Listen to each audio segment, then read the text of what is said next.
You're listening to You Would Think, the Philadelphia Flyers podcast. I'm your host, Kyle Collington, and joining me once again, Kevin Durso. How are you, buddy? I'm doing well. How are you? I'm doing all right. We're, back in the saddle here, trying to get geared up for the season. Back with our weekly shows. Make sure to subscribe over on our YouTube channel. Hit the bell, get notified as soon as the show goes live. Really helps us out over there. Gets you the show right away. Diving right in, we finally have some hockey to talk about. It's been a long summer, and I know we had some rookie games and some scrimmages, and we had some things we were talking about, but we have games. Yes. And mostly NHL players. Well, some NHL players. And NHL officials. We got big hits. We got fights. Mark Stone's already mad. It's the NHL season, baby. Come on. Yes, it is. And it's further, it further goes along by the fact that yesterday was the first preseason home game. So I was actually back in the building, yes, going to training camp is a part of that. Don't get me wrong. So you're there and you're around and things like that. But actually doing a game again, it's, what's more fun, practice or the game? Come on. Well, the game is because right. The atmosphere, and don't get me wrong, they had a good crowd the Saturday before at training camp. It was a season ticket holder event day. There was a lot of people there for just the practice, which it was a scrimmage day. So there was 2 scrimmages. You had some entertaining things going on, all that type of stuff. But it doesn't compare to actually watching a 60-minute hockey game with everything, and look, it's not all NHL players. Like you said, it's some other guys too. And not everything is perfect. For example, at Wells Fargo Center last night, the scoreboard went out in the middle of the first period and did not come back until about 5 minutes left in the period. So we love that. You're ironing out everything as you go through. Everything is being worked out, but it is that's the point of the preseason. So Absolutely. There you go. I mean, it wasn't. It's nothing. You don't. It's rehearsal for everybody, including the arena crew. Right, and you don't get super hyped up about the games itself. This isn't results based at this point. You're really just trying to figure out who stands out. Right, and if you are watching on our YouTube channel, you have our record up on the screen. The Flyers went 1-2-1 in the first 4 games, but like you said, the record doesn't really matter. It really is more about the bright spots and who we've seen pieces of and kind of how things are looking. Here's the thing about it too.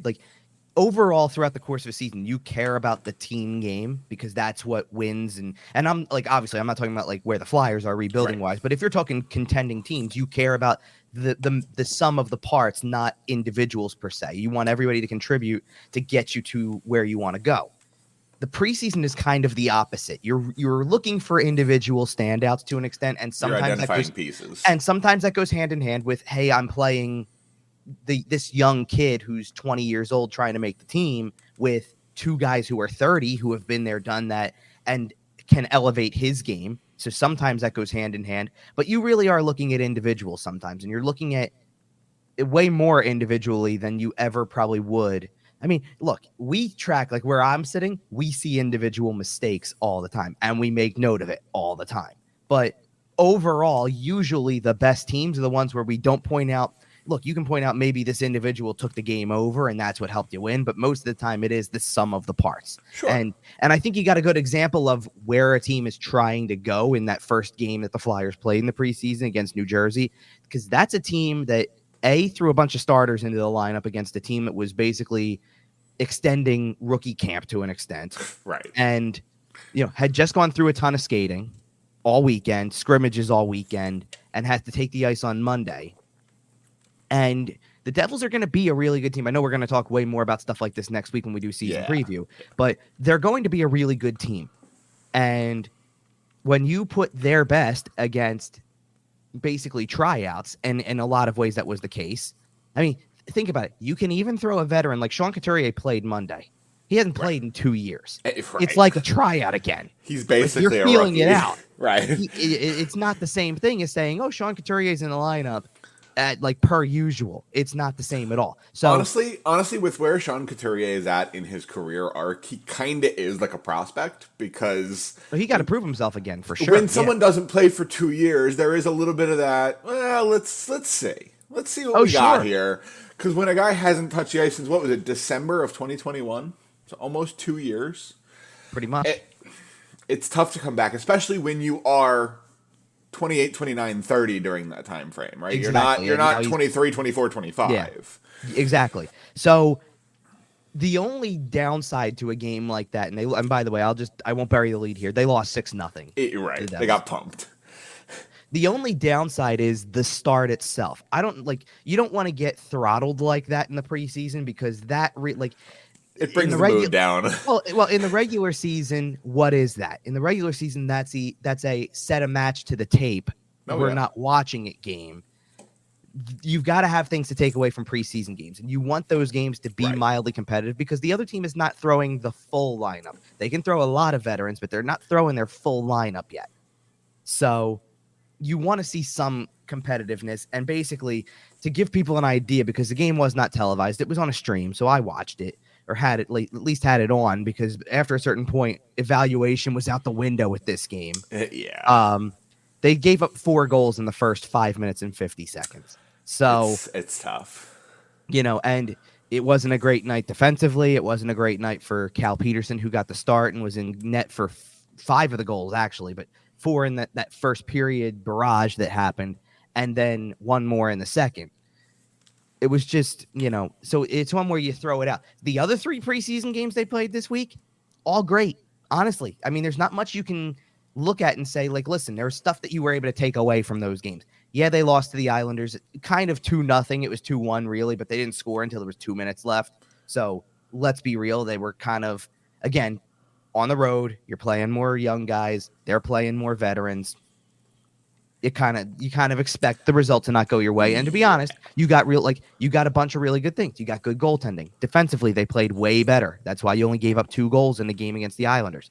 You struggled to generate offensively. Now, there's an element of that is, this is the New York Islanders. What do the New York Islanders do? They trap. Shut it down. They just shut everything down. They build the wall, right? It was a lot different when they played in Boston, and there was way more wide open space. There was more opportunity. They scored more goals as a result. They scored 3 goals in a game. Ultimately, it was a 4-3 win shootout, but they scored 3 goals again. And by the way, against Linus Ullmark, who won the Vezina last year. So against a legitimate goaltender you're playing against, that helps also. I mean, I'm not sitting here saying they're going to light the world on fire offensively this year, but you got some glimpses of some things.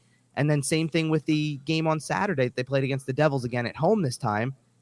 Really good competitive game, and you started off strong, had a great third period that got the game tied. You get it to overtime, and you lose in overtime. But okay, you were dressing a decent, halfway NHL roster. They were dressing a very close to NHL roster by that point. Like, they had a lot of guys in the lineup, and again, that's why they're going to be a good team, because you start to see the guys that are pitching in. It's not Nico Hischier didn't go out there and have a hat trick in these games, you know what I mean? Or Timo Meier didn't either. It's, hey, depth guy Eric Hall is going to have a big role on this team, and look at Alexander Holtz, who's playing really well, and he's a young pup. Like, he's barely in the NHL at this point. And we said that his draft year, that kid's got talent, and he's showing it right now. So they had that kind of lineup, but I feel like we're not going to talk much about the games themselves as much as we're going to get into individuals, where the roster sits, where the competitions sit. Because let's put it this way, let's go to the roster for a second, because the roster sits at 40 at the moment, but that's not entirely true, number one. And then there's more cuts that quite possibly, we're recording the show Sunday morning like we tend to usually do. Yeah. We were going to do Sunday night. It turned out to be an off day from practice for the Flyers on Sunday, so we bumped it to the morning because that's, we're getting it in before the Birds game. Oh yes, exactly.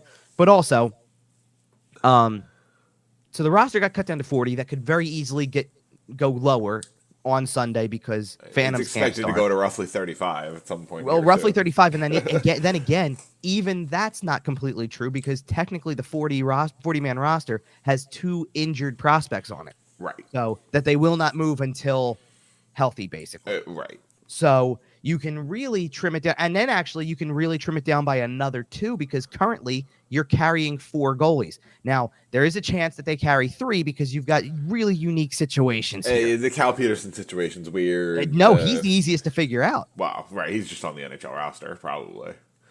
No. It's not that. He's got the easiest salary to pass through waivers. It's whether that's fair. It's technically, I would say let's we're going to do the goalie conversation then pretty quickly then. Because Carter Hart played on Saturday. It was his first preseason game, and he looked really good. He gave up 3 goals ultimately. And he's your starter. There's no question about that. He gave up 3 goals ultimately, but, the first 2, nothing he could do. It was, a 2-on-1, and then a bounce that goes to the front of the net. It was a centering pass that hit his skate, went straight to the slot. There's Holtz, scores. Right. Not much he can do. And it's not exactly the sharpest hockey being played in right. front of And him. overtime is overtime. This. So we don't even need to get into that. And they gave up a lot of, a ton of odd man rushes in this game. Had to be something like 7 or 8 and fairly early. Like one of them in the first period, they gave up a 2-on-0 and Hart made the save. Yep. I don't think you need to be worried about his performance. The only question mark you have with him is the big cloud that hangs overhead. Simple as that. And there's still nothing on it. You can keep holding your breath. It'll come. I wouldn't hold your breath because that might not be good for your health.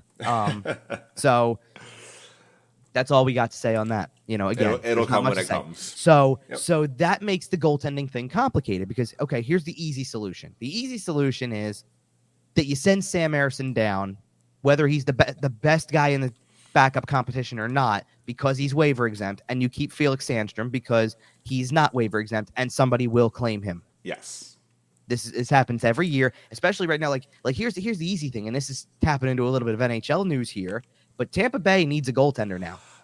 Yeah. Andrei Vasilevsky had a back surgery. Out 2 months. And is out 2 months to start the year. And, let's be real. I heard 8 to 10 weeks. It's 2 months on the light side. 6. Yeah. I saw 6 to 8, and that was generous. Or 8, or even 8. Maybe it was the 8 to 10. But even then, 8 to 10 is still generous for a back injury. Yep, and a surgery, no less. It's my keeper goalie in fantasy, so we love to see I that. hear you. Took a big old hit. But either way, so you got a team like that who needs a goalie, and the problem is technically, because of that question, the Flyers could need a goalie too. Man. And you don't have anybody else who can play in the minors either. Right now, your minor league goalie is Nolan Meyer. You know the craziest thing? Go ahead.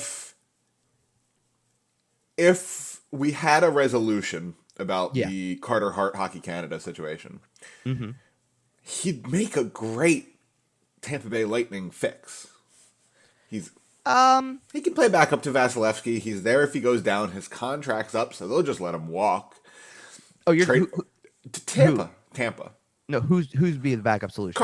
Carter Hart. You think so? Oh yeah. I can't see him accepting a backup role. Well, no. I'm saying I know he would go and start there, obviously, while Vasilevsky hurt. Exactly. Carter Hart goes there, plays for the 10 weeks, whatever it is. They've been trying to keep workload off Vasilevsky in the regular. Listen, it doesn't matter because we don't have a resolution on Hockey Canada. Right, he's not getting traded. It doesn't matter. No, and the first name I thought of when that happened, by the way, was if technically call him up and ask about with Felix Sandstrom because I don't see a long-term future for him. He's also one of these guys with 1 year left on the contract. I think he's just gone at the end of the year, to be honest. The problem is and it all comes back to the Carter Hart thing because sure, and they have no flexibility to make that move. Right, because if we know he's gone forever, then you need another goalie. Right. It's just the Flyers, as well as several other teams, and obviously it's not the most important part about the situation, but several other teams are caught between a rock and a hard place. Sure. No. Well, and it's look, especially when it's goaltending. Look, I don't think again, it's no coincidence they loaded up on goaltending in the draft and are going to probably continue to do so. Until they can figure out exactly where this thing goes and get one of these prospects up in addition, you're really rolling with Ersson Sandstrom as much as you can.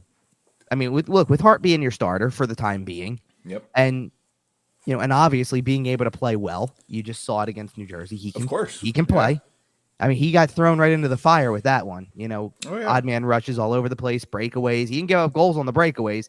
He gave up a goal on a 2-on-1 that was, misplayed by Emil Andre, so to speak. It was a rookie kind of mistake. He already had made the bad decision with the puck at the end of a power play that started it, and then kind of pulled the Andrew McDonald and just went, just doubled down on it. Just slid right through. Just double down. And they outweighted him. Simple as that, Yep. So, that's the goaltending situation is a massive question just because, and that's why I think as long as you're waiting on Carter Hart, I think Sam Harrison's a phantom. And I don't think he necessarily is belongs there. He's played well enough to be in the NHL. I agree. But you got to take you kind of have to take the easy way out here, especially if you want to keep any combination of 14 forwards, 8 defensemen. If you want the option to have either the extra forward or the extra defenseman, whichever it may be, then you can only have 2 goalies.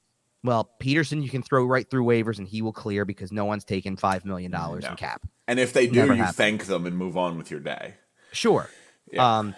And then Harrison's just the easiest to move. So I think he's the one who goes down. I think he gets, I don't want to say the bulk because, if you're playing 3-3s over the weekend in the AHL, you can probably split it pretty evenly 2-1s with Harrison and Peterson if you have to. Sure. But we'll see. We will see. So there's a lot of questions with that. But both options are on the table. I just don't think it makes sense to carry 3 goalies, even if that's how you have to approach it, just because. And that's why I sit there and I say, then listen, I don't think he belongs there, but I move Harrison to the minors just to get the spot, because I think you need the spot, especially if somebody else has earned the spot more so, because you're going to play Carter Hart and you have to keep Sandstrom up or you're going to lose him for nothing. Yeah. And you have to do everything around the fact that you don't have an answer for Carter Hart. Simple as that. Yeah. So, but realistically, all right, either way, then take the 33 that we got down to with maybe 5 guys getting cut as soon as today and 2 more that we know are injured that won't make it and 1 goalie, and you suddenly go from 40 to 32. Now you just need 9. Right. And out of the 9, let's play this game for a second, because let's start with the forward group for a minute, and I'm going to knock out a bunch of names right now that probably are going to the minors or the injured guys. So J.R. Avon's the injured player, by the way, among the forwards. So that's one guy. Well, that's not. Okay. This is getting you to the nine. J.R. Avon's going. Matt Brown is on a tryout. He played well. I mean, he had a really nice assist on the game-tying goal in Saturday's game. But minor league guy, doesn't have an NHL contract. We'll probably see what he's got. In the words of Mark Stone, we'll never play against that guy again. Well, he's not the guy who did anything to Mark Stone, but I get you. I know. Adam Brooks. I was making a comparison. That was my boy Hayden Hodgson. Come on. Yes, I know. Adam Brooks is probably going down. Brendan Furry, I want to come back to him in a second because he's a really interesting case. Okay. And then I believe Cooper Marodi's the other forward out of the 5, and then defenseman wise, because they already did cut a couple. I think Louis Belpedio is the other player because they've already made cuts elsewhere, and then Mateo Mann is still listed as injured. Okay. Otherwise, he would go back to juniors technically. Okay. So you take 2 defensemen out of the picture, and you go from 13 to 11, which is exactly where I kind of figured this would be right now, 11 defensemen, and you take the injured forward, so I think it was 5 forwards total with the injury. So it was 4 healthy forwards and an injured forward, which drop your forward total to 18. So now we can start to deduct the 9, potentially. I do want to come back to Furry, like I said, for a second, because Furry played on Saturday. And I mean, so did Brown. I get it. But Furry's also one of these guys who's on a tryout. But Furry got to play, Matt Brown's playing with Samu Tuamala and for a little while Cam Atkinson. Right. Which it was Cam Atkinson's first game back. So it was also a feeling out process. So you understand it to an extent. They didn't put Brown with hey, this looks like a legitimate NHL line. Right. Furry played alongside Sean Couturier and Travis Konechny for the first 2 periods. That's a real look. Oh, it's a real look. But what we were kind of wondering, because this started in the morning skate when he skated with them, is kind of why, because he's not making the team. And Bobby Brink had a really good Friday in Boston, and therefore got another look on Saturday as a result, because they wanted him to play in a back-to-back and follow up the really good performance, because Rocky Thompson was acting as coach for this game, and for the last 2, happens in the preseason, and he even said he's got momentum right now, so we want to see how he builds on the momentum, which is a very fair way to look at it. Hey, you had a great game Friday. How do you follow it up? What can you do with it? Well, because I think going in, Brink said he didn't get he was told he was playing Saturday after Friday's game. Okay. But knew going into Saturday morning he was playing. So I'm guessing he was not originally going to play Saturday, and then as soon as Friday's game was over, they made the decision. This kid's going. He's fully in this competition. We should throw him into another game. That's get fair. more look at him. Yep. But that's where it kind of comes down to Furry for a second, because think about something for a minute. You take out some of the obvious guys who are making the team, right? But you had Brink got another game. Ula Lixel was in the lineup for this game, and he was in a competition. Tanner Lazinski's in the lineup. He's in a competition. Wade Allison's in the lineup. He's in a competition. And Tyson Forster was not. And that's not to say that means he's out of the race. It's not that at all. There's just only so many spots even in the preseason. That's a spot to play him though. Yep. And not worry about a guy who's on a PTO. That's fair. Like you put the kid in who has a legitimate shot to make your roster and play him alongside, Forster, we had said, was skating with Scott Lawton and who was the other guy he was skating with? I just had it in my head too. Noah Cates. Okay. Now they both weren't playing in this game, which is so.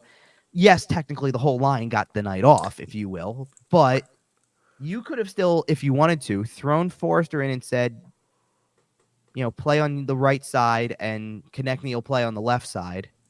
Someone's going to play on their offside, obviously, in that situation, but put Konechny on his left side potentially or something, and play with Konechny, Couturier, and you have Forrester there. That would make a lot of sense. Fair enough. You could have thrown him in with just about any other combination you can think of. You could have put Forster somewhere with Cam Atkinson in this situation. You could do a lot of things with this. I just don't get the point of why he sat out and you played two guys on PTOs, to fill this thing out. Everybody else who played makes sense. Tuamala's had an impressive camp. You want to get another look at him? Yeah. That's fine.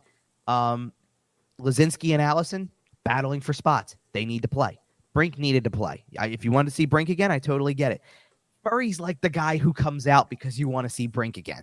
Right. Not, hey, I need to play this guy on a PTO. That was the only thing about it. I mean, even to an extent, like Rhett Gardner played. Does Rhett Gardner really need to be playing? Like, it feels like now he scored a goal, which is impressive. Like, it kind of puts you back on the radar a little bit. I still think he's probably minors bound, but nonetheless, so that's where you're deducting some of these other names. Like we said, like those are two guys who I think are part of the 5 that go down to Phantoms camp. So out of that group, now that we kind of deducted the forward group down to 18, that's where the question gets interesting, because then that means how many more cuts do you have? 4 or 5? I can think of 2 guys or 3 guys then, because I didn't say Gardner the first time. So I think Rhett Gardner's one. Okay. And I can think of 2 other guys who I think haven't done enough, I'll call it. And it's not a knock. It doesn't mean that they couldn't be up during the course of the year, but I don't think they've done enough. They haven't stood out enough. I don't think Lixell or Lazinski make it. Okay. And I think that's 3 right there. So you take Gardner, Lazinski, and Lixell, and there are 3 right there. And then I think that's 2 pretty close to your roster. Well, so that's 3. So that takes you from 18 to 15. Tuamala is probably another one because he's had a really strong camp. I think he is much higher on the radar when you look at the Phantoms roster than he would have been coming into camp. Oh yeah, much higher. And that's really good news. 6 minutes there. And that's really good news, by the way, because let's not forget this kid was forgotten. Oh yeah. Did we even mention his name over the course of the last year, because he was playing overseas? It wasn't quite, there was a whole mess of things going on. He was completely off the radar, and he was the team's highest pick in the 2021 draft. Yep. And this is the kind of thing we're talking about with getting players developed, right? Sure. He has a good camp. Eyes get on him. He's probably going to go get way more ice time in Lehigh Valley than he was going to get, coming into this season. Mm-hmm. This is the kind of camp that a player can have that can take their development to the next level. Sure. So that's 4 guys. So if you want to carry 14 forwards, you're essentially done. And you can say Wade Allison made the team, Bobby Brink made the team, and Tyson Forster made the team. I got to tell you, man, Bobby Brink making the team is so exciting to me. Like, I really think this kid. I don't know that he has definitively made it yet. He's making it hard. I know. And he's making it hard for them. And believe it or like at this point in time, like I think all along they viewed Tyson Forster as a roster player already, and like again, he hasn't necessarily he did play on Friday and started the play on the power play that got them a goal. He had the first pass, so he got the secondary, but it was a nice, it was a nice seam pass across the zone to get it to Brink, and then Brink went right back again. So it was a very very tic tac toe kind of play. Ryan Paling scored the goal at net front. Which, by the way, like it's funny that Paling's playing net front on the power play there because it's just another 25 standing in front of the net. We love that. The more things change, the more they stay the same. But in all, like even though Forster hasn't scored a goal and even though he hasn't had like that takeover game as a young player, I don't think he necessarily needs to. Like in a sense, I don't think they think he needs to. I think that they view what he's able to do and just want to see him at this level. And look, you can keep him as like if you want to keep 14 forwards to start the season, and he goes through the first 9-10 games and doesn't perform like you think he should, right, then send him down. Sure. You don't have to do anything. For. Right. And you can call up one of the other defensemen if you want a defenseman to look at that point or something. But this is where this gets interesting because yes, you've got those three guys I think that are really fighting for the spot because it could be 13. Let's be real. Because then after that, you're only keeping two. Like if you're keeping 13 forwards, yeah, then somebody's got to go, and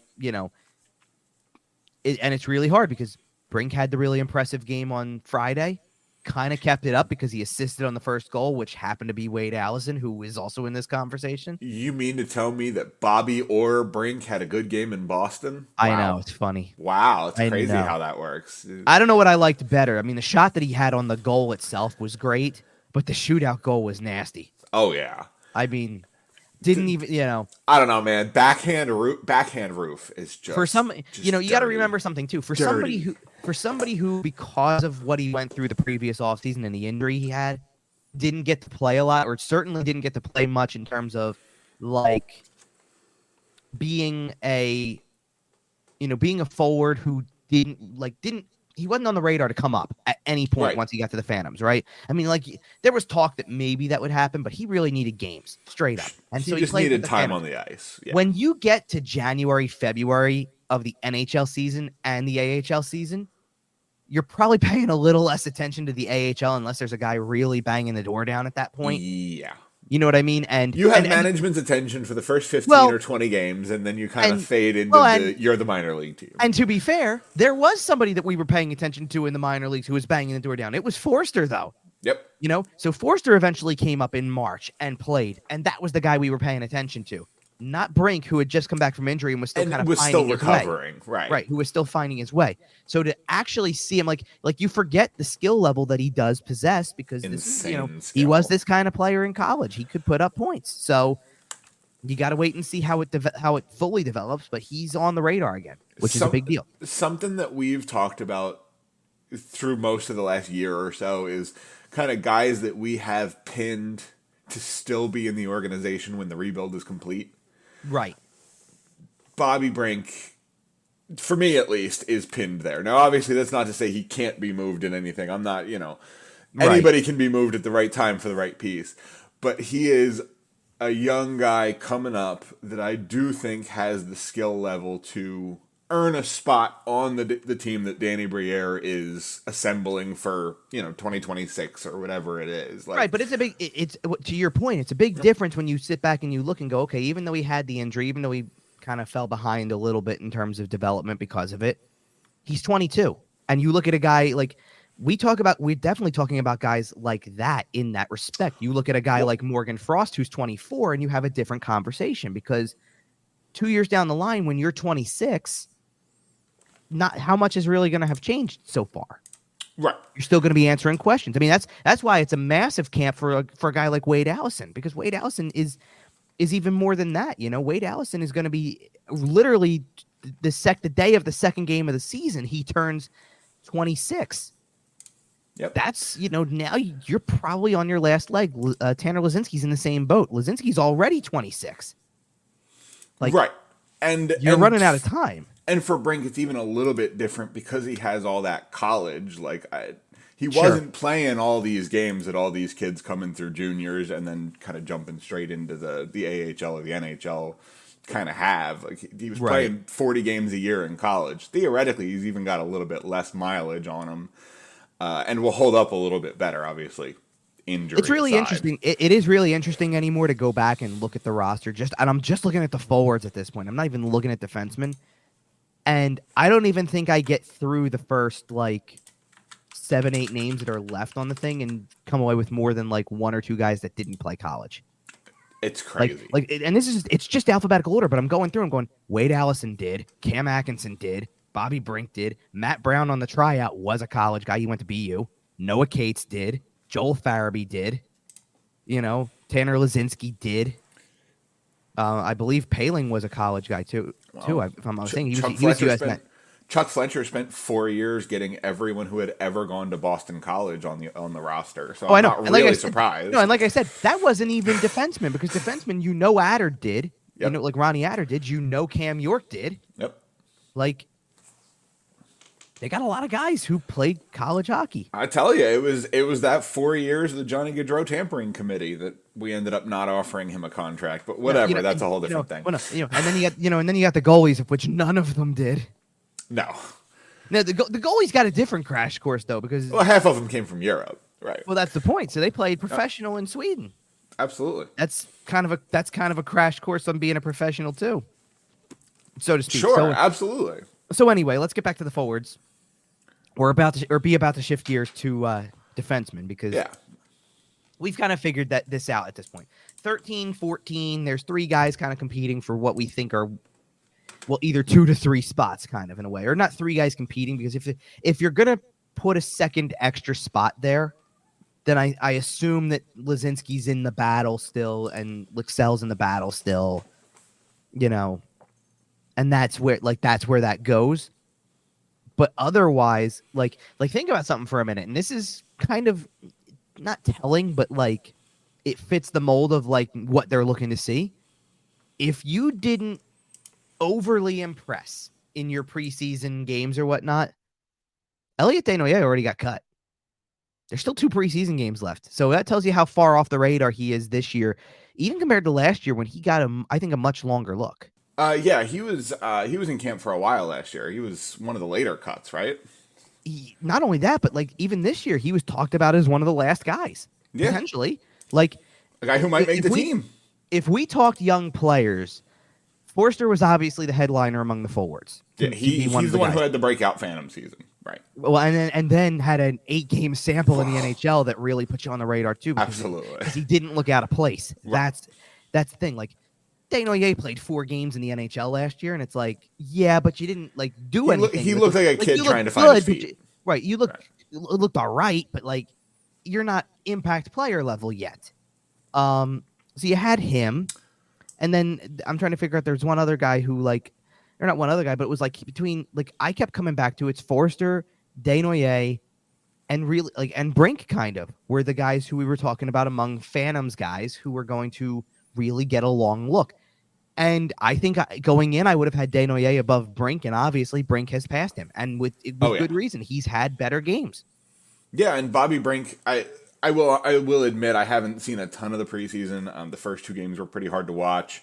The Friday night game, there's only been 1 game on ESPN Plus so far, and I caught most of that one. I definitely didn't illegally stream some of the Boston game, but I saw some of that one.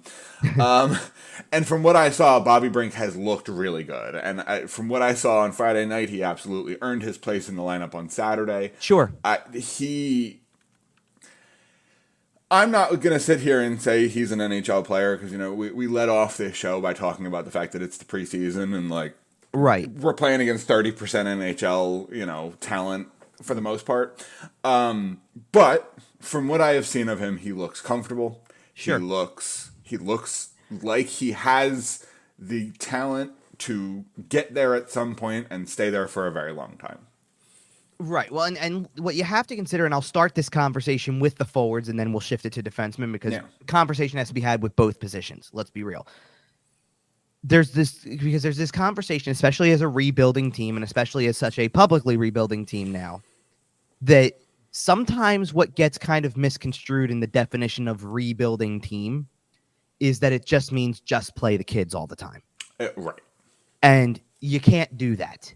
Not saying that, well, sure, you could if you really wanted to. If you were a roster entirely built of kids, then sure.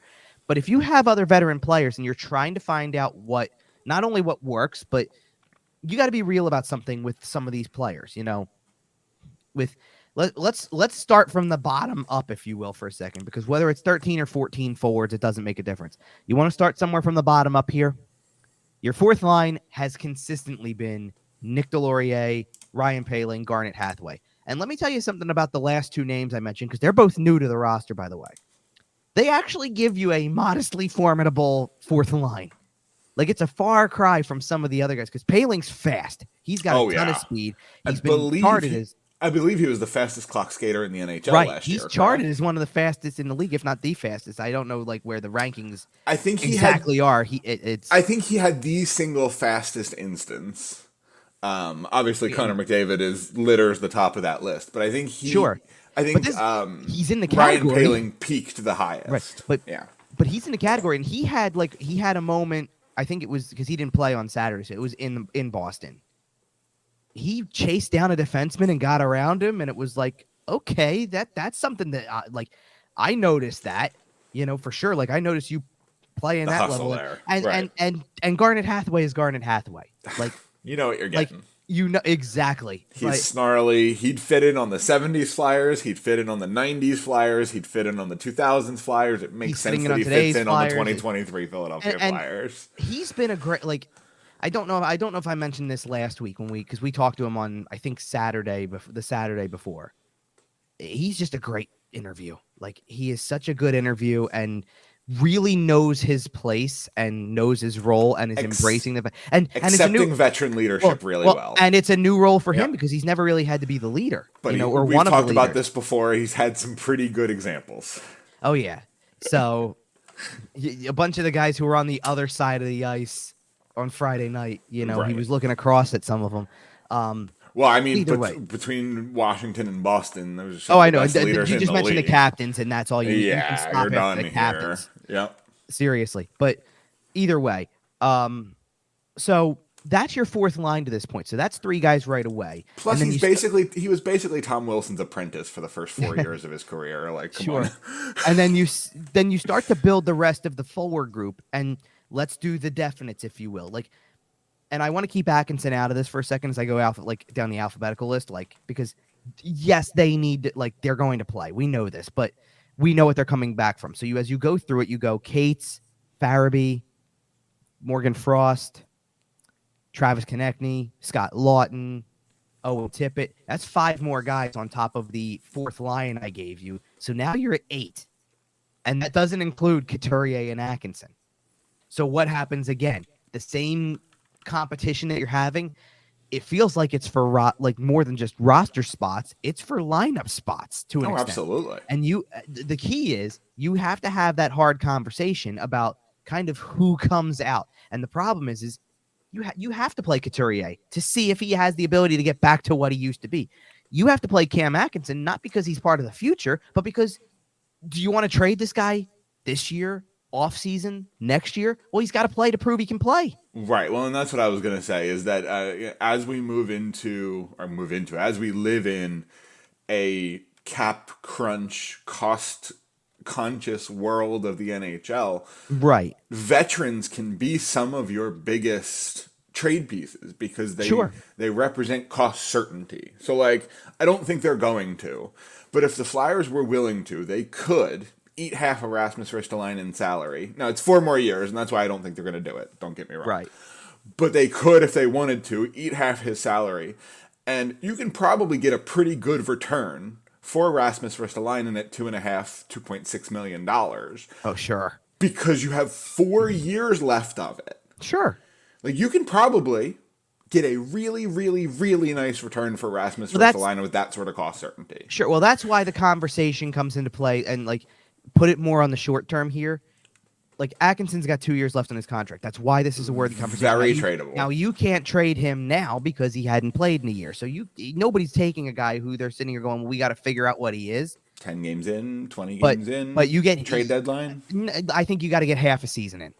Okay, so at probably minimum. looking at the trade deadline. Right, at minimum. And then maybe at the trade deadline there's something. Maybe teams aren't willing to go there yet because it's still the cap crunch world that it is. And you have to Yeah, wait. but if you eat half of it for a year and a half, you can get a lot. You can get a lot. The problem is, don't forget they're already retaining on Hayes. That's fair. So you I don't know if you want to do that with. This is the last year on that, though, right? What, on Hayes? No. You're right. You're right. I'm sorry. No, there's more time on that. Hayes is 3 years. Yeah. That's the complication. That's fair. Like that's why I'm thinking. Look, if you want to retain on Atkinson, I don't think you need to retain on Atkinson going forward. I think Atkinson at $5.8 million or something in that range. If someone's out there looking at the free agent market and saying I could sign the guy who is going to want $8 million to do that, or I can take a 1-year flyer on this guy, I'm sure you can find a partner. I just look at maximizing your assets because, like, what's going to return better, retaining half of Cam Atkinson or retaining half of Nick Sealer? But they won't even need to retain half of Nick Sealer. But you know what I mean. Like, yes. one of these guys who's on an expiring deal at $1.2 million or whatever. Well, no, but I know, and those guys expect them to be moved is kind of the point. Well, right? Sure, but I'm just talking about if you're going to use one of your retention spots, using it on Atkinson is a good way to crank the value because you're doing a lot. Well, and this is why, to me, the next name on the list, at least among the forward group, that really is going to become a talking point, and he's already been a talking point, but he's going to be again next off season for sure. You got to have that conversation about Scott Lawton. Oh, that's not even the name I thought you were going to say. No, but Scott, you got to have that conversation because it's a low cost contract. He'll have 2 years after this season. He'll have 2 years left at $3 million. And you tell me with the cap going up. With the cap going up, you tell me what team can't afford a player like that and give you what you hope you want. Like, and it's clear they're not parting ways with them for anything less than like, hey, give us a first. Well, what playoff teams are not drooling for Scott Lawton on their third line? Oh, I hear you. Drooling. He is built for the playoffs. So now I'm curious. Who do you think I was going to say? In terms of trade assets, who have been a topic for about a year and will continue to be heading into this year? As forwards? Yes. Okay, Travis Konechny? Well, Konechny falls into that category too, but the difference between Konechny and Lawton is the price. Is the fact that Lawton's making 3 for 3 more years? It's not actually. It's the age. Oh, okay. Because where Lawton is in his career versus where Konechny is, Konechny barely fits the cat. It's not that he barely fits. There's a difference between Travis Konechny is 26 and Wade Allison's about to be 26, or Tanner Lazinski's 26. Right. The difference is I don't know where Allison and Lazinski completely fit on this roster. I know where Konechny fits, and I know Konechny can be, on one hand, Konechny can be a cornerstone player for you. On the other, he can be a trade asset that gets you another first-round pick. Well, and kind of looking into that crystal ball into the future here, Travis Konechny will be 28 when his contract is up, and presumably expects to sign a big money, long-ish term deal. Long-term, stay wherever you're going to stay kind of deal, yes. And on the other hand, Scott Lawton will be 32 when his contract is up and is probably looking at a 2 or 3 year on your way out type of deal. Right. Well, and they're different players. Not only are they different players, but when you take a player like Konechny and do exactly what you just did, which is 2 more years on the contract, look into the crystal ball and where do you want to be in 2 years? Well, he wants to be signing for $10 million per. Well, I'm not talking about as the individual now. I'm looking at the team and I'm sitting there going, well, in 2 years' time, Cutter Gauthier is on the roster. Yep. And there's a decent chance that depending on who else has moved out or whatever else goes on, because like Cam Atkinson won't be in 2 years on the roster. Oh, no. I think next offseason, by the way. So Bobby Brink and Tyson Forster and whoever else below, like you're opening the door for a lot of potential prospects to then make the team, right? By the way, buckle up because I think next offseason is going to be bloody. I think everyone's gone. And not everyone, of course, but I think next summer will be when Danny Briere starts to really go, okay, let's take a look here. I've had this team for a year. This is my offseason for real this time. Mm-hmm. Let's start putting my team in place. Let's start putting my guys in place who are going to play with Matvei Michkov. Well, one of the goals that remains the same to me with this offseason, and this is why Konechny and Lawton are such big parts of this, is because they already have 2 first-round picks. And I think and Danny didn't have to do a thing to do that. Right. The actually like the credit where it's due. Chuck Fletcher got you the second first-round pick you're going to have in 24. Yeah. Danny Briere did a great job in 23 to get you back into the first round because he made a move to get Drew, you back right? in. Drew got them to 24, yes. Okay, but, and that's a top 10 protected, right? And just in case the Florida Panthers it's top fall 10 off the cliff. protected, but it's top 10 protected. But if the Panthers like barely missed the playoffs, they could miss the playoffs. Finish 14th, you could be looking at like 5th and 14th potentially this year. Yeah, no, of course. And of which you probably take the same approach as last year, which is you get another impact forward and you try to get a high profile defenseman. Yeah. That's absolutely. probably the direction you go. But back to and this is my point though. You could even further take it another step further because Danny Briere did the work this offseason with the Ivan Provorov trade, found your way back into the first round. The reason, if you're hopeful about Oliver Bonk's future, the whole reason you're hopeful about that is because Danny Briere went out and did the work and traded a defenseman who he determined was not going to be part of the long-term future of the team and got what you needed, another first. And I expect to see a lot out of him this year. And out of Danny Briere. Oh, sure. To be honest with you, I didn't. You could have answered that question 3 different ways about who you expect to see a lot out of. It could have been Danny Briere. It could have been Ivan Provorov. It could have been Oliver Bonk. I'm sure a lot of people. I mean, let's put it this way: did anybody catch? I don't remember who retweeted. It might have been Bill Meltzer. I don't remember completely though. But Denver Barkey had a nice assist for the London Knights last night. So there you go. Say, do the London Knights have a streaming service? The CHL does actually. Yes. Seriously, the CHL actually does. I know. Which, by the way, I think that's relatively new. It's like 1 or 2 years old at this point, of which it's about freaking time. Like, people will eat that stuff up, especially if you're a team like where the Flyers are and you kind of want to keep tabs on the prospects. I mean, people are making it like a big deal. Like, if you see, you're not on Twitter, X, good old X, the artist formerly known as Twitter. Yes, thank you for that. But the way, because you can watch KHL games too, I believe that there's a service called Flow Hockey that it used to be Hockey TV. I think they get all those games. People are making it like a holiday when this kid plays a game. When Sochi has a game in the KHL, Twitter goes nuts. Well, I think Twitter kind of had some fun with the he's not playing story, and now kind of all the eyes are on him. Well, I do agree with that, but it's funny to me like how that's like we said it too. We said like that's going to be the highlight of the year is watching where they go and what happens. So I'm genuinely like interested in all of that type of stuff. By the way, 7 points in 7 games. Yes, I know. And 3 goals too, I believe, right? Yes. Is it 3 goals? 3 goals, 4 assists, 7.7 games. Because he just scored one the other day on a rebound that was really, just good to go to the net play. I mean, I still love the one that he scored that won the game a few days back where it was just a toe drag back to the middle, snipe. I spent all last year doing Connor Bedard watch. Maybe I'll spend the next 3 years doing Mitch Kov watch. Well, it'll be, you know what? It'll be better knowing because we already got the guy. Right. It'll be better knowing he's in the system. You were doing Bedard watch, not knowing where they were going to pick, and then they didn't pick anywhere close to where Bedard was going, and you know that. Yep. Thanks, Chuck. Well, you can say thanks all you want to. The difference is that the whole Michkov thing worked out in their favor, and they got a guy who would have gone where you wanted them to be, and they got him at 7. I love Matvei Michkov, but that doesn't mean I don't hate Chuck Fletcher for trying to win last year.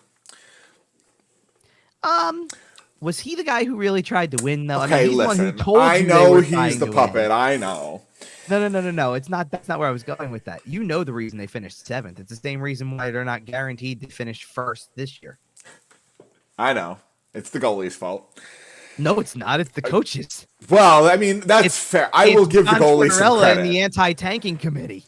I'm not saying that they were going to tank, but that is fair. The good news is, and I'm seeing this. I saw. Who hired John Tortorella? Yeah, it's true. Well, okay, done. Thank you.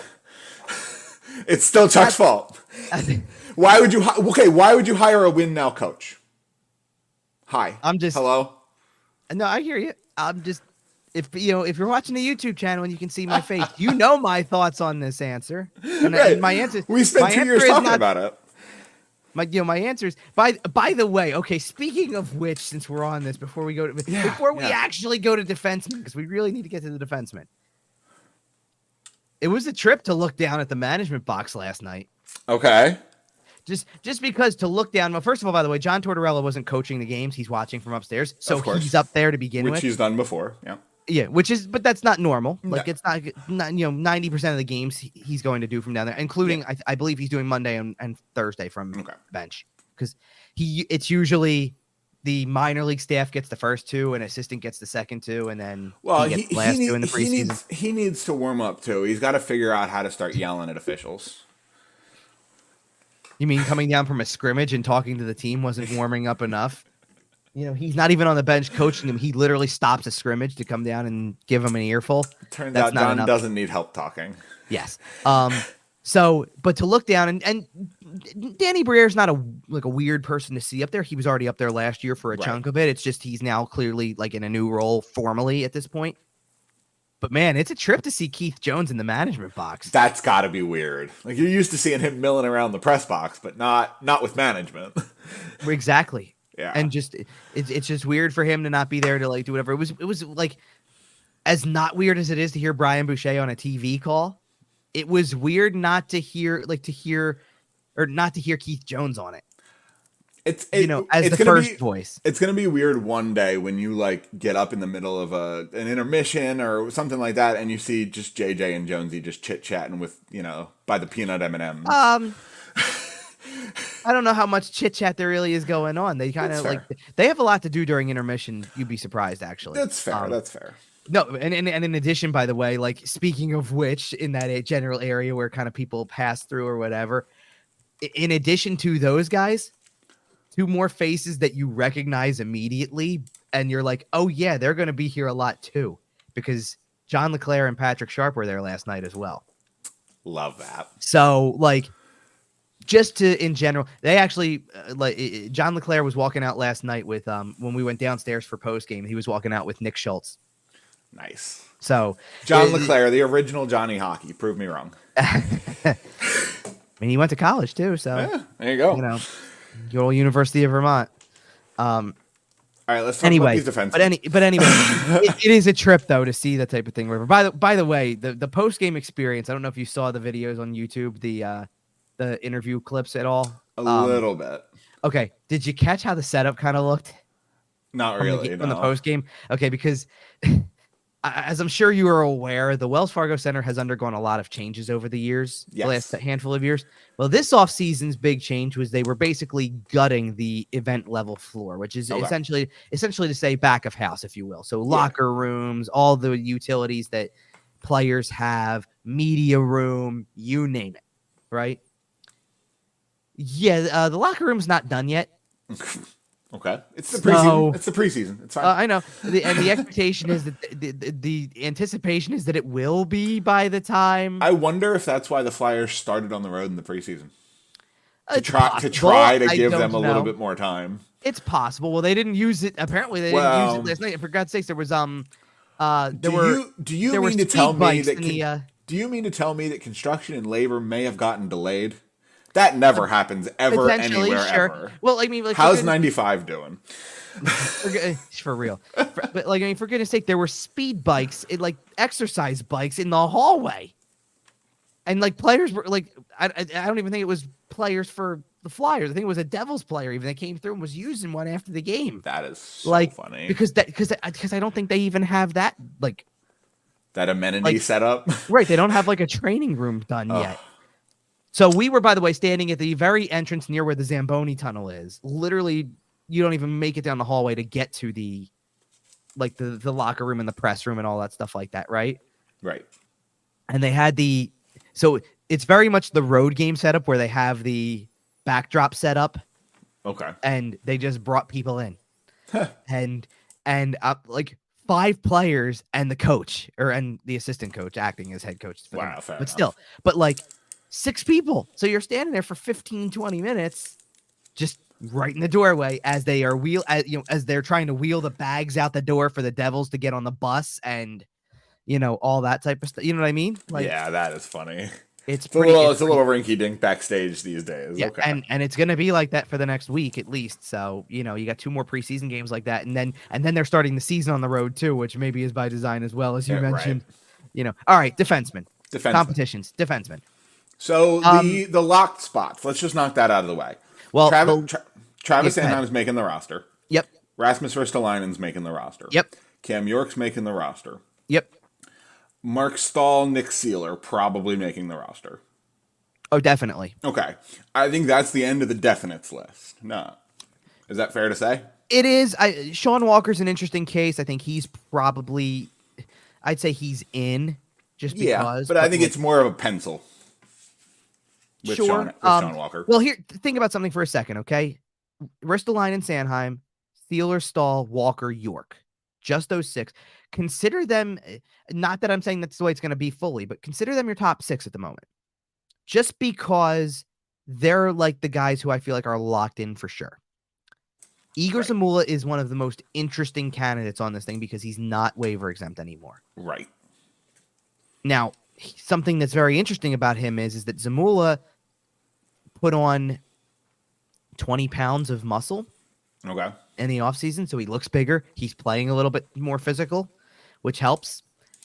I think that, and if you're going to keep him and not put him through waivers and take the chance, then you have to play him. I agree. He can't be one of these guys who sits on the bench or sits in the press box and is figuring it out. So you have him. And then you have this, I'm considering it a trio because like we said, Matteo Mann's a junior player who's just injured. He'll go down. And Belpedio's probably going to be sent down. You've got Victor Mete on this list, who I think is probably on the outside looking in at this point just because. Right. And then I think you have a 3-player battle between Emil Andre, Ronnie Attard, and Adam Ginning. And Attard is probably the lowest of the 3. I think Andre is currently in the lead. Ginning is also there. Ginning hasn't had anything flashy about his game at all. Right. And that's typically what he is. The less I notice him, the better, which is good. And he's been very good in that regard. I haven't noticed him as much. Yeah. I don't necessarily know if he's all the way there, but I think his ceiling is like a Brett Pesci type. Well, that's not a bad comparison. He's the kind of guy you don't really notice, but he's incredibly good defensively. Pesci's got a little. I know. No. And this is years of development potentially. Pesci's got a little bit more offensive upside there. It took some time. But if Ginning can ever get there, Ginning is self-admitted, not an offensive guy, though. He knows it, so. And I think 23-year-old Brett Pesci would have told you the same thing. Sure, and, but Andre's probably the leader of that group. The key is, and again, this goes back to kind of the forward conversation, too, because, A, it depends on how many forwards you want to carry. Do you want to carry 13 or 14?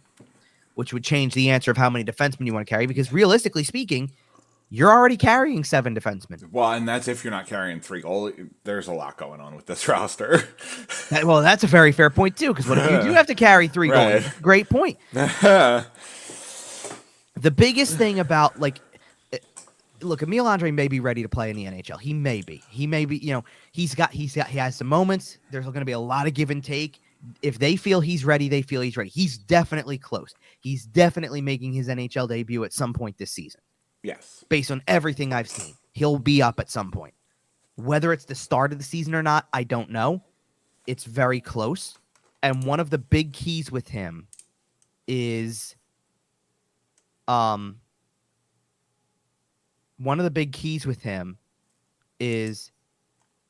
trying to figure out how you get everybody involved when you have 3 veteran guys who you kind of aren't obligated to play, but you also are going to feel compelled to play because they're NHL players. Like if you can separate, the easy thing to do right now is if you can separate through a rotation of 3 guys for literally one spot that doesn't play, right?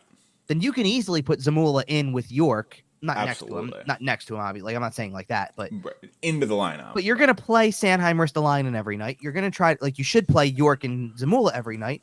And if you need to rotate 3 players among 2 spots, then do it with Seeler, Stahl, and Walker. That's easy. Well, and a point about Walker is that I think he could kind of be in that Cal Peterson territory where he is waivable because how many teams just have 2.6 and need a guy like Sean Walker? And I think if you're comfortable with getting him through waivers, and I do think he would clear at that number, I think it makes a lot of sense to try to free up a little bit of NHL ice time for, again, somebody the else. Andre or the Jinning or like whoever ends up in the rotation. Right now, there's a couple. I'd rather be rotating 2 young guys through that spot than 1 if the other one is Sean Walker. True. Now there's 2 caveats to this because 1, Walker's right-handed, which is an asset. It's fair. And the other part is, and he's tradable. The other part is, he's going to become the right-handed version of Nick Seeler to an extent, and I'll tell you why. No, why? Then why? Because your reaction says it all. So what am I going to say? Finish it for me, then. Is he there to be gritty? No. Okay. Okay. What version of Nick Seeler are you talking about? Well, no. It's okay. Are you talking about face punch Nick Seeler? No. Okay, not in style. Okay. I'm not talking about in a style thing. Okay. What I'm talking about is Nick Seeler played how many games last year? I'm not looking for an exact answer. I'm just looking for many. Okay. Why? Why did it always come back to Nick Seeler's in this lineup? Because he's fine. And that's about the best I can give Nick Seeler. Okay, then I'll give fine, and the other options were offensive. No, the answer is along those lines, but it's really simple. Because they like him. Yep.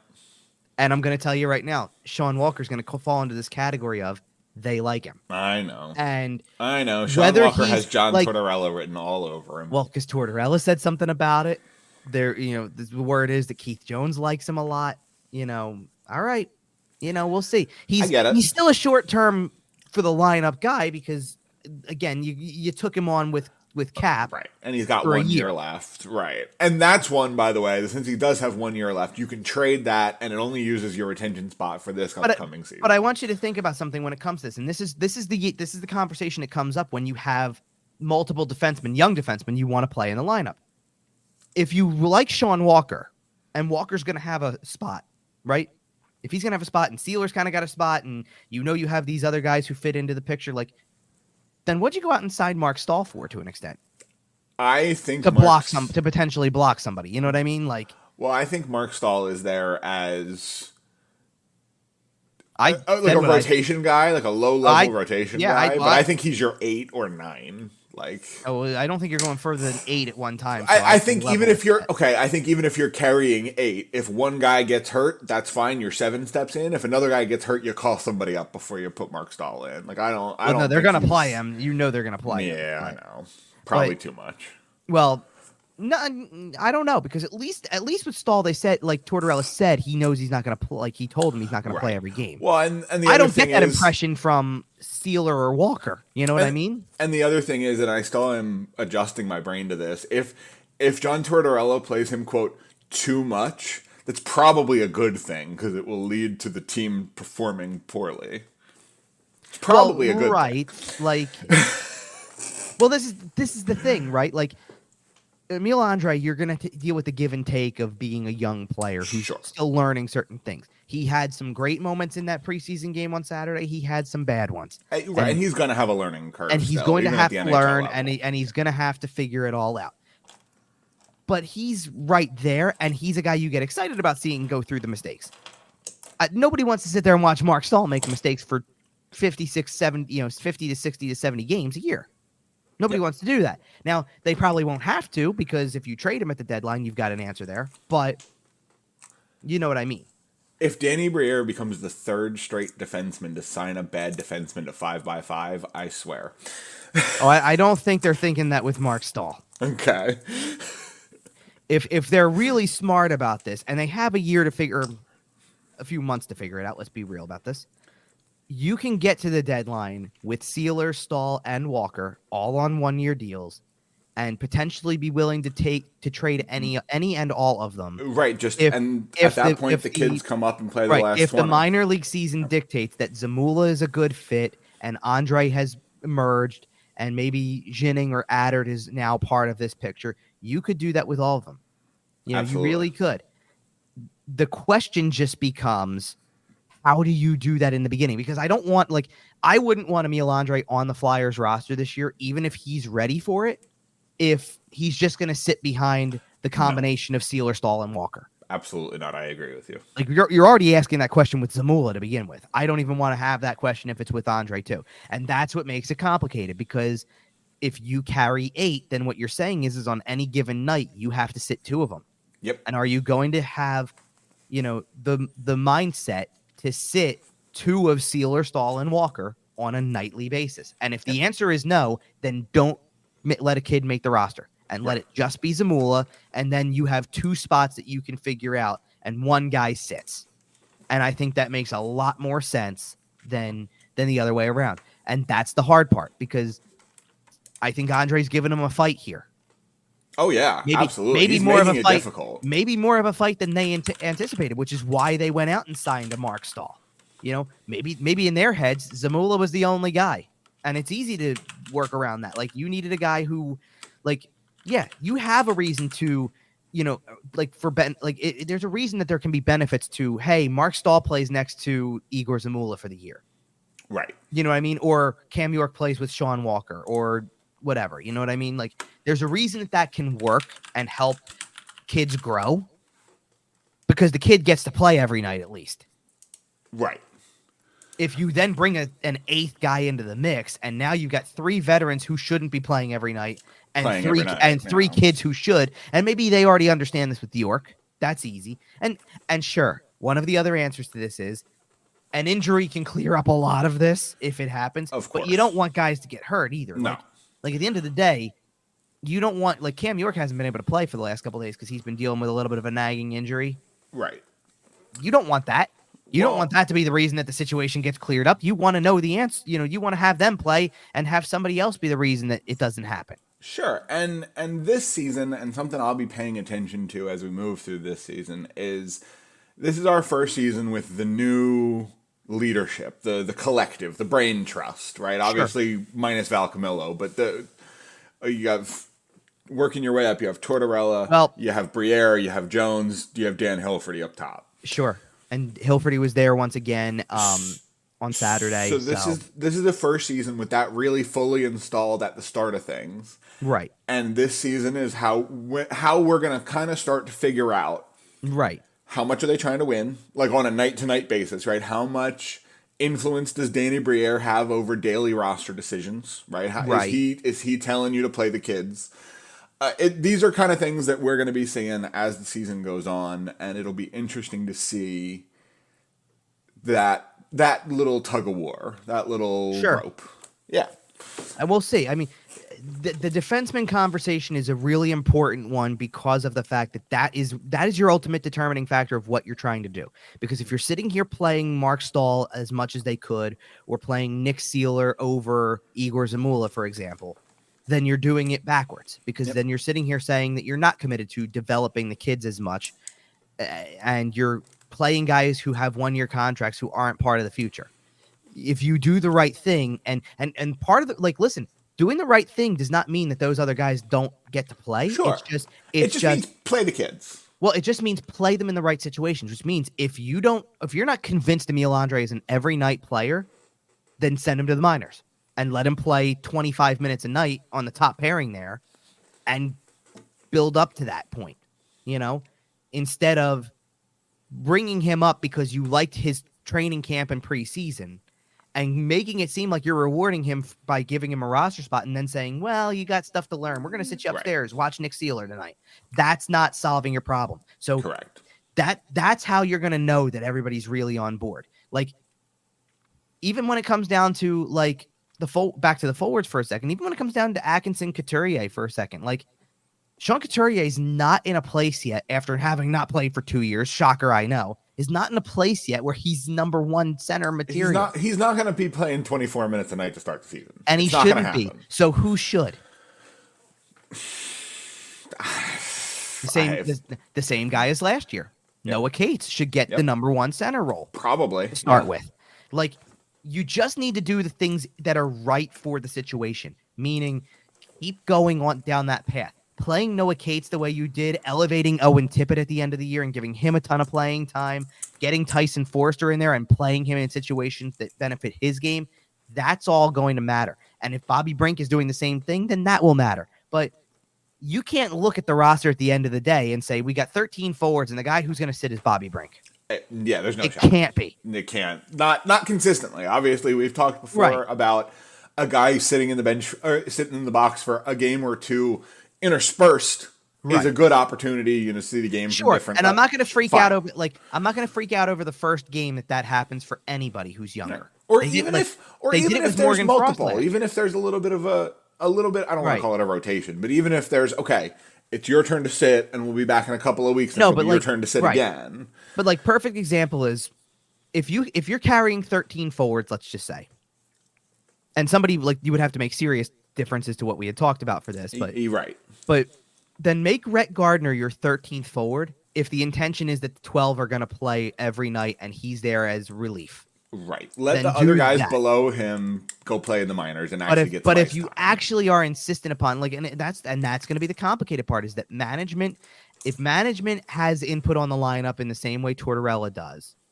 then you need to have the conversations that get you to the point of rotating guys out so that everybody who should play plays. And that might mean rotating guys out like Nick Delorier, like Garnet Hathaway potentially.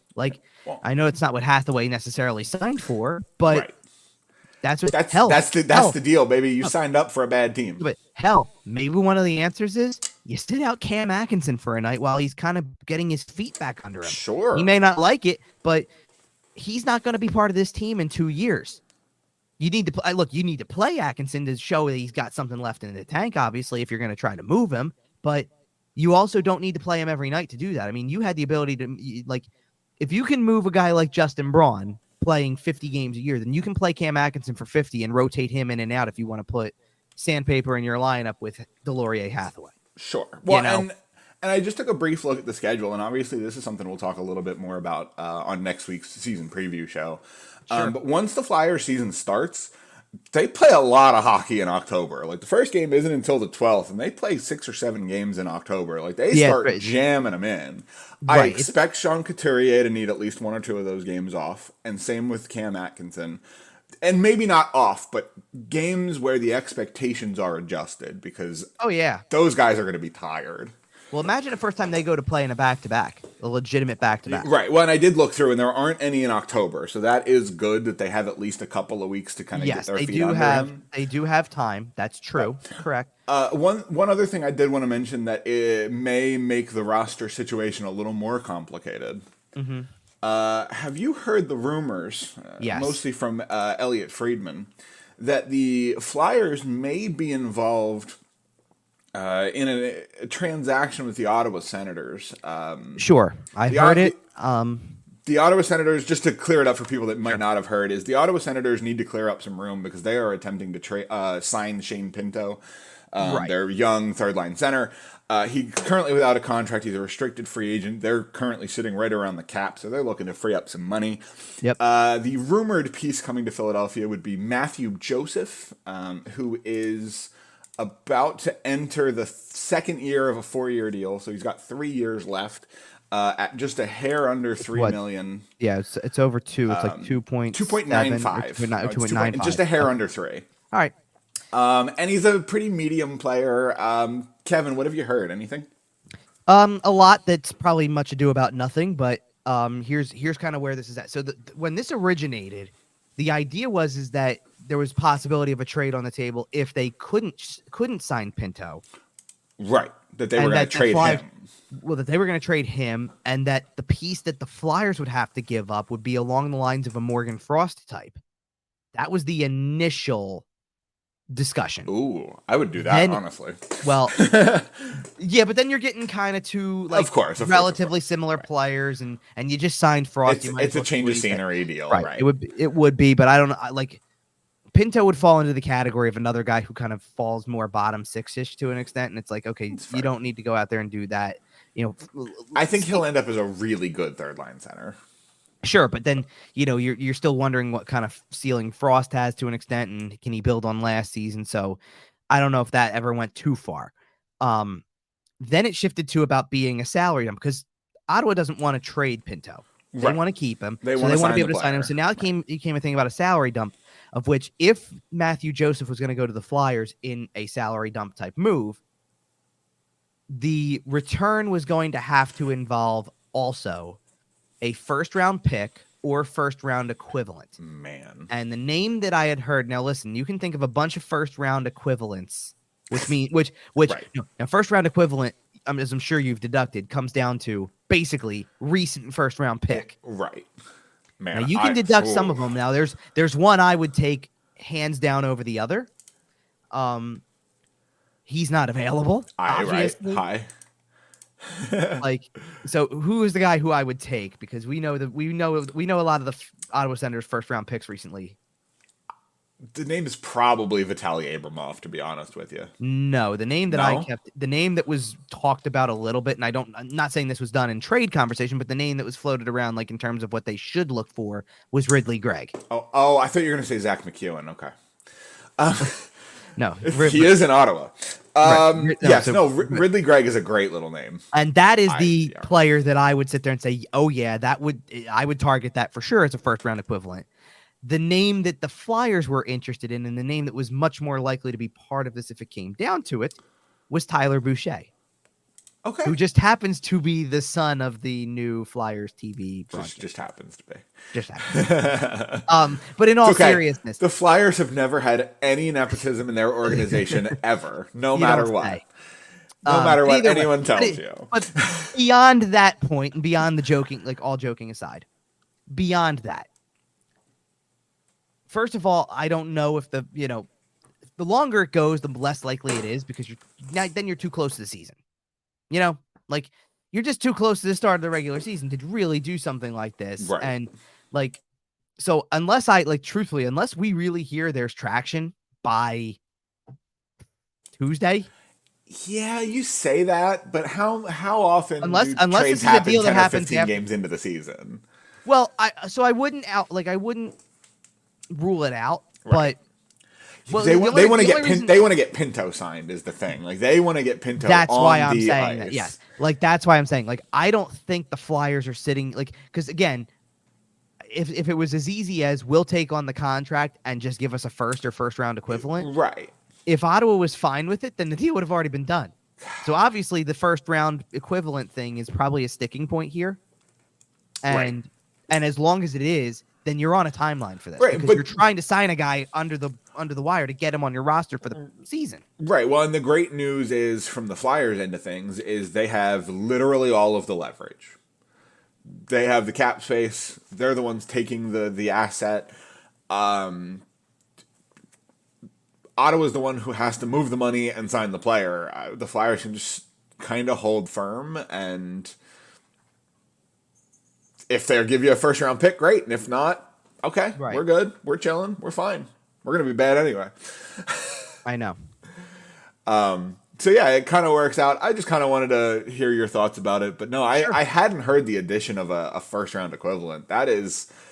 Well, that's what makes the deal pretty enticing. Well, when it became less of a Pinto for a player or a prospect kind of thing, and became more of a salary dump move, that's when that kind of picked up. It gets pretty attractive, right? And talking about Matthew Joseph's contract, it has 3 years left, at just a shade under 3.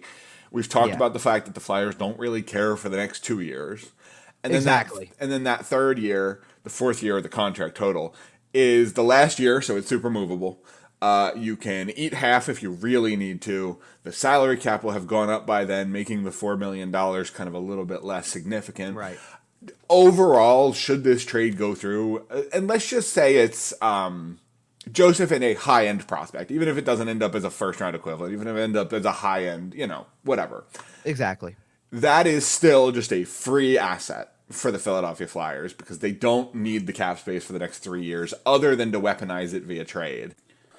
Exactly. I mean, it's going to be really interesting to see how this, but I would, obviously by the time we do the show next week, you're probably looking at,